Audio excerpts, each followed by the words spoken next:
ভগবান শ্রীকৃষ্ণ, যার মধুর হাসি আর মন মুগ্ধ করা লীলা সমগ্র বিশ্বকে মুগ্ধ রেখেছেন।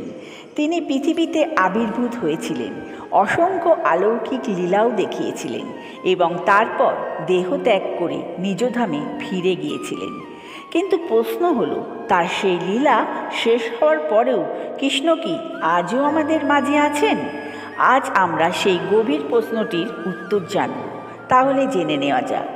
সাধারণত আমরা মনে করি ভগবান শ্রীকৃষ্ণ তার মানবীয় রূপের লীলা শেষ করে নিজধামে ফিরে গেছেন, অর্থাৎ তিনি এখন আমাদের রক্ত মাংসের শরীরের দৃশ্যমান নন। কিন্তু ভগবান যেহেতু পরম সত্তা, তাই তিনি জন্ম, মৃত্যুকাল ও স্থানের ঊর্ধ্বে। তার অস্তিত্ব কোনো নির্দিষ্ট সময় বা দেহের মধ্যে সীমাবদ্ধ নয়। তিনি অমর, যার কোনো শুরু বা শেষ নেই। এই অর্থে তিনি সর্বদাই বিদ্যমান। বন্ধুরা, কৃষ্ণ আজও আমাদের মাঝে আছেন, তার কালজয়ী বাণীর মাধ্যমে, যা শ্রী ভগবদ্গীতা নামে পরিচিত। কুরুক্ষেত্রের রণাঙ্গনে তিনি অর্জুনকে জ্ঞান দান করেছিলেন, তা আজও কোটি কোটি মানুষের জীবকে পদপ্রদর্শক। কর্মযোগ, জ্ঞানযোগ, ভক্তিযোগ, তার প্রতিটি উপদেশ আজও আধুনিক জীবনের সকল সমস্যার সমাধান করে দিতে সক্ষম।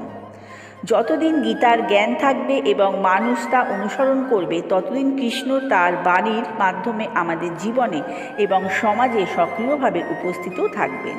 শ্রীকৃষ্ণের প্রতিটি লীলা, তার সে বাল্যলীলা হোক বা রাসলীলা কিংবা গোবর্ধন ধারণের মতো অলৌকিক ঘটনা, এগুলো শুধু অতীতের কাহিনী নয়। এই লীলাগুলো চিরন্তন সত্য ধারণ করেন। ভক্তরা যখন তার এই লীলাগুলো স্মরণ করেন, পাঠ করেন বা শ্রবণ করেন, তখন তারা কৃষ্ণের জীবন্ত উপস্থিতি অনুভবও করেন। এই লীলাগুলো আজও আমাদের অনুপ্রাণিত করে, আনন্দ দেয় এবং ভগবানের কৃপাকে স্মরণ করিয়ে দেয়। শ্রীকৃষ্ণ নিজেই বলেছেন যে তিনি সকল জীবের হৃদয়ে পরমাত্মা রূপে বিরাজমান। তিনি আমাদের অন্তরের সাক্ষী, আমাদের চালিকা শক্তি। যখন একজন ভক্ত মন থেকে তার নাম জপ করেন, ভজন করেন বা গভীর বিশ্বাসে তাকে ডাকেন, তখন কৃষ্ণ তার সেই ডাকে সাড়া দেন। অসংখ্য ভক্ত তাদের জীবনে কৃষ্ণের অলৌকিক উপস্থিতি অনুভব করেছেন, যা প্রমাণ বিশ্বাস আর প্রার্থনার জীবন্ত। তার এই অনন্ত উপস্থিতি আমাদের একমাত্র ভরসা।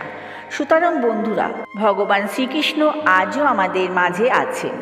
তিনি হয়তো আমাদের চর্মচক্ষে দৃশ্যমান নন, কিন্তু তার চিরন্তন চেতনা, তার কালজয়ী বাণী, তার অনন্ত লীলা এবং তার ভক্তদের হৃদয়ে তিনি সর্বদাই বিরাজমান। তার এই অদৃশ্য উপস্থিতি আমাদের জীবনকে সার্থকতা দান করেন। তাকে উপলব্ধি করতে হলে প্রয়োজন কেবল একটি শুদ্ধ মন আর গভীর বিশ্বাস। বন্ধুরা, ভিডিওটি কেমন লাগলো? যদি ভালো লেগে থাকে তাহলে অবশ্যই করে লাইক, কমেন্ট, শেয়ার করে দিন এবং এরকম ধরনের ভিডিও পেতে চ্যানেলটিকে সাবস্ক্রাইব করে আমার পাশে থাকুন। আজ এই পর্যন্ত। আপনারা ভালো থাকুন, সুস্থ থাকুন।